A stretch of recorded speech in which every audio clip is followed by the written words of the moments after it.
It's not often that we look forward to going back to hell, but Paatal Lok का इंतजार देश 3 साल से कर रहा था. As the second season comes out, I have the Janak, the Racheta of Paatal Lok, Sudip Sharma with me. Sudip, sorry for making you sound like Yamraj or Satan there because I called you the father of Paatal Lok, but welcome back. The audiences have been waiting for this for a long time. Um, I will never ask why it takes a long time because I understand the writing, the creation of such long form content does take a while. But what is it that you're bringing new? Because every time something does well, the expectations tend to get to you. So how do you manage to make sure that the expectations don't get to you when you are creating it? That you don't try to outdo yourself and just organically go with it. Like, I'll be honest, this is the first time that I was working on something that worked, and then you're doing the second season of it. I'd not written a sequel before or anything like that, and honestly, it wasn't any different from writing something entirely new. Right.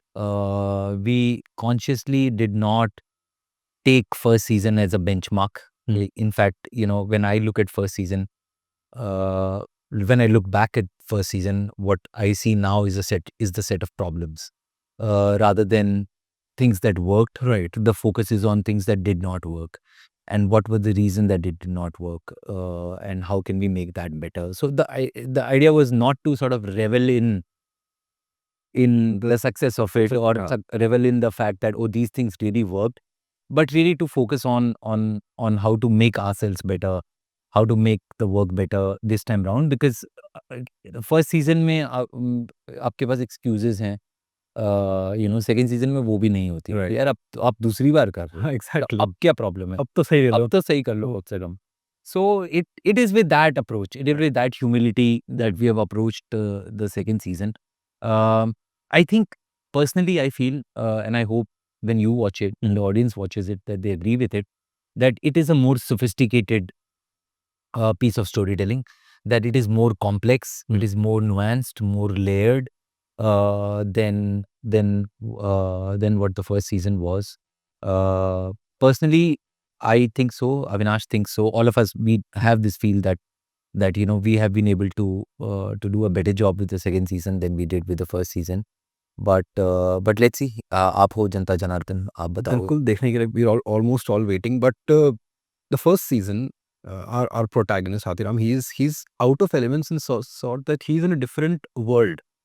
The only sort of solace for him is that he's in his ilaka. आपने इस बार वो भी strip कर लिया है उनसे, that he's in a very alien land that he does not understand. That was a conscious choice, right? It was a very conscious choice because we wanted to up the ante. We wanted to, your audience has seen the character go through a particular journey. Yes, audience has seen him overcome the obstacles that came in his way. So when you're doing the second season, it becomes even, because the audience expects him to overcome. Right. If you're going to give him similar adventures and similar hurdles, the audience expectation is that he would overcome them. So really, the idea was to Trouble him more. to really trouble him more, and to make his life hell, and see for ourselves and for him and for the audience to see if he will be able to come out of that. He'll be able to overcome them, and if he does, then what scars it leaves on him, what kind of a man does he end up as. And there was something very, very interesting about that journey. Right. You set it in Nagaland, and there's a lot of sensitivity that you require when you write about that place and the socio-political environment that exists there, because there's very good chances of getting it wrong. So I understand when you say that it is more complex and more layered, because it involves a different sort of understanding of the socio-political environment of Nagaland. Right. How tough was that to involve that mystery, that thrill, that beat a minute thing as well, Right. while not being disrespectful to whatever is happening around the milieu, the environment. Right. I mean, it was something that was there in our minds, that we did not want to do disservice to this very beautiful land and this very beautiful culture that we are going to. We should not be seen as, and we should not, end up like invaders, Right. cultural invaders, that you go in there and you appropriate and you you kind of condescend. And that wasn't the idea. And I think the guiding force that all of us chose for ourselves at that point in time was empathy. You know, that okay, we are going to approach them with a sense of empathy, with a sense of, you know, how when you go to a new place, you are always trying to understand that place, understand the people, understand the culture. आप अभी बॉम्बे आए हैं, तो आप, you know, that is the lens with which I'm hoping you would be approaching. Right, कि of course. यहाँ पे कैसे काम करते हैं, यहाँ पे कैसे लोग मिलते What हैं, is the culture here? what is the culture here, you know, what are the kosher things to say, not. Yeah. So every place has its own dynamic, you know, dynamics about these things. So it really is with that approach that we approached the second season. It was a little easier for me because I grew up in Assam. Right. So I've grown up in the Northeast. So there was this affinity to the place. There was this, I would say, limited understanding of because Nagaland is very different. Yeah. very But I understand what you're saying, that it's you have some sort of understanding there. You're not starting from zero. Yeah. वो नहीं है. Yeah. That makes it slightly easier. Right. You made a very interesting point that you do not want to be seen as cultural invaders, because that is something which I feel mainstream Indian cinema content has done with our country itself. Whether we want to shoot in Kashmir, Kerala, the Northeast, we try to show only the cozy parts of it, or the stereotypical parts of it. That breaking away from that was a choice here, right? Absolutely. And it was a very, very conscious effort on our parts to not be seen like that. I mean, for me personally, honestly, it is as much a Naga story, as much a Nagaland story as it is Hathiram story, you know. And I hope that the audiences feel the same when they watch the second season, that the characters who we introduce are not just props for Hathiram to use and discard on his way to the pursuit of, you know, his journey or his truth, you know, but they are standalone, living, breathing characters of their own. They are characters that the audience at the end of it will be able to relate to and to be able to understand better, and to go on the journey with, because it is also their journey. It is also their stories as much as it is Hadiram's story. And, you know, and we have several Naga characters. We have several characters from the place who have their own arcs. Locals, And we cast locals. We absolutely, you know, in fact, which was a challenge because there's no film industry in Nagaland. There's no structure there. There's no structure. They do not even have a structured theater industry, you know. So it was really starting from scratch when it came to the casting. And our casting director, Nikita Grover, from Casting Day, she really parked herself there in Nagaland for 3 months. By the end of it, when we got to Nagaland, Nikita was a local. You know, everyone knew her. Yeah. You know, and you could you know, use her flex, use her name and get Things done. bookings in restaurants, and you can get to meet people. You know, she really you know, made that place her own. You know, and that was absolutely important because we were not finding actors, we were actually making actors over there. You know, we tapped into musicians because they were the closest to performers that were there, you know, the closest to performing arts, or literature professors, because they were like, okay, you know, we really had to like think, okay, stretch a little, more than a little, I would say. I'll come to the trailer itself, and there's a line that Hathiram says that इस वक्त में आप या तो duty कर सकते हैं या नौकरी. And that's a very beautiful sentiment, because there are times when you can either do your job or what you're supposed to do. Right. In your profession, that distinction exists or not, because once you're, let's say, writing something, you have the external pressures of making it commercial, making it whatever it is. While as a storyteller, you just want to be honest to the story. Right. How do you balance that? I think it's a constant challenge. I think that is, in fact, that's part of the reason why I'm also very fond of that line. Because, you know, it's a sentiment that I've seen in a previous generation, the generation previous to us, you know, our fathers, Right. our uncles, you know, who had that sort of approach towards life, approach towards work, you know. And Hadiram, I seem somewhere I see a reflection of my father in him, in very odd ways, you know, not in obvious ways. My father is not a violent man No, but how at all? But that value system I'm talking about, Right. that approach towards work, that approach towards duty, and that no matter how much shit is coming at you, you still got to keep your head down and just Yeah. be nibbling at it, just Yeah. be chiseling at it, And I think that uh, th- that approach is also something I really try and imbibe. It is difficult, but I try and imbibe that in my work. I've always tried to do that over the last 15-20 years, that you first and foremost, your duty is to yourself, to your profession, to what you're doing, and to never cut corners with it. I think you're doing a great job at that. Thank you so much. I want to ask something, is that two things. You're a filmmaker in a very unusual time. Is that because of the existence of social media, sometimes something's success is dependent on how viral it is. Virality is a measure of pop culture today. What is the way you stop yourself from making stuff that is tailor-made for virality? Because stuff like this does go viral. Lines from Hathiram or whatever Hathoda said, in the last season, or scenes here and there do go viral. How do you stop yourself from thinking, oh, this scene I got to put there, this exchange I got to put there because it will do very well on social media, on reels and all that? Because there is that urge to make something which clicks with the audience, and that is one way of clicking with the audience, to go viral. Right. I stay away from social media. That's my way of dealing with it. Like, I'm not on any social media platforms. Right. I don't look at social media feeds. I don't.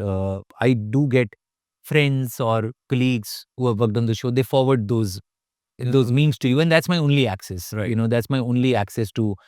Oh, okay, this became popular, or this has become popular, but that's about it. It's like Right. you get 100 WhatsApp messages from good morning, good evenings to these memes. to these memes, and you're like, okay, you kind of look at it and you forget. Is it so easy to detach that your work is being a meme? You can detach yourself from that. I think so. I think so, because I don't I don't take these very seriously. Okay.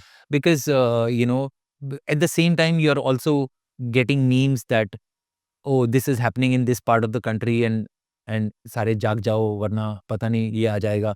So if you start taking your memes seriously, you would also start taking everything else seriously. So I think when it comes to memes, and by memes I mean anything which doesn't take too much effort to make. They are not to be taken very seriously, because it's not that the person who was making it spent 6 months of his life or 1 year of his life to come up with that.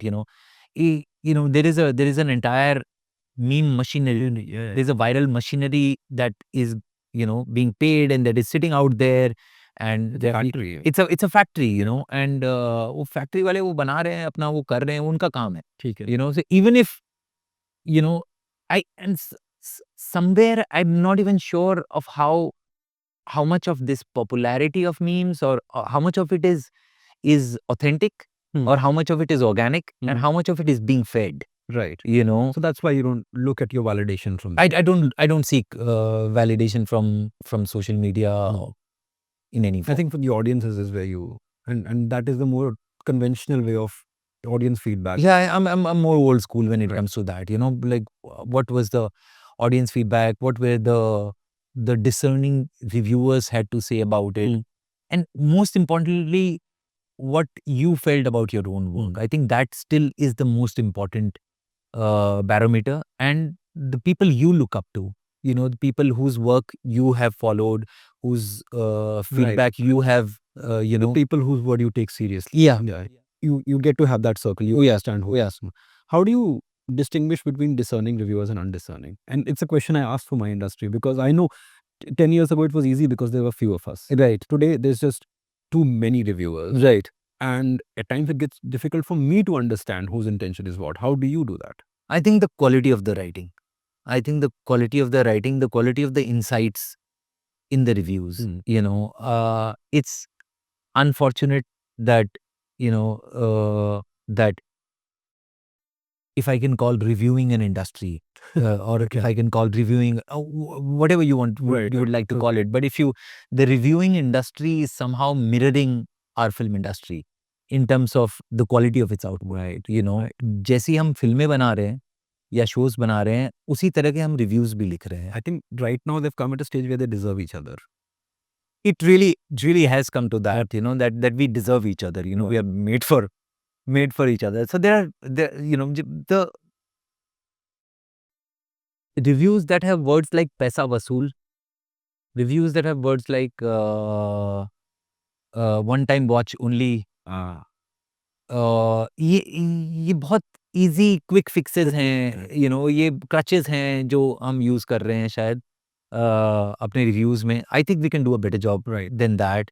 And I think what people forget while writing reviews sometimes is it's n- it's n- it's more than anything else. What I'm really interested as a, you know, what I'm really interested as a viewer, forget about as a filmmaker, is what this piece of art made you feel. Yeah. What emotion You felt. you felt, what it evoked in you. I think उस पे focus करना चाहिए. Right. I think what we can talk about it, how it made you feel, what it reminded you of, Right. what you would have liked to feel, Right. instead of, hey, you go watch or don't watch. Right. That's a very Right. sort of like a cut to cut Correct. kind of Correct. of doing it. Just to close it out, when we go season 2 from season 1, uh, in terms of character, and when a character like Hathiram becomes so popular, and this happens in Western media because they make 8 to 10 seasons sometime, is that over time these characters start to become caricatures of themselves, because the audiences are liking certain characteristics of that person, and the writers are like, okay, this is what the audience like, let's feed more of that. How do you resist that and not make Hathiram की अच्छा ये public को ये 5 चीजें पसंद आई, ये 4 नहीं, तो इन 5 को हम accentuate करते हैं, and then Hathiram is suddenly what Hathiram looks like from the outside. How do you stop that from happening? I think my reason for doing season 2 honestly was that I was not done with the character. Okay. You know, it was really that. And there was, when I had signed the first season, the idea was to do a standalone series with a writer. Right. That was part of my contract, that we would look at Right. a second season, you know, and of course that depends on whether it has worked, whether it is popular, whether the quality was good and all of that, you know, which I signed at that point of time. But in my head I was like, मैं नहीं कर रहा, you know, ये हो गया, मैं एक कहानी बोल रहा हूँ, कर रहा हूँ. But in the writing of it, the making of it, the editing of it, I realize I'm not done with this character, that there is more that he has to offer, that there is a longer journey that he needs to go on. And I'm still interested in him, you know. I'm still interested in following him on that journey. And that became the day I feel I'm done with this character, that he has nothing new to offer, you know, I would either replace him or not make another season. You know, of course, there can be no Paatal Lok without Hathiram. Of course. So when the journey ends for Hathiram is when... Are you implying season 2 is not the end? I don't know. I don't know, honestly. I still feel there is more. There's some more that the character has to offer, and that you will feel at the end of the second season. Okay. But it's, you know, shows take a lot of time, and Yeah. a lot of things need to come together, you know, for it to have a third season. We can keep our fingers crossed, but we should not put our hopes up. Yes, I would say that's a very good way of putting it. That's what I do now. I write, so words are a thing that I'm good with. Thank you for the time, Sudip, and all the best for Paatal Lok. I hope the audience loves season 2 more than it loved season 1, and take care.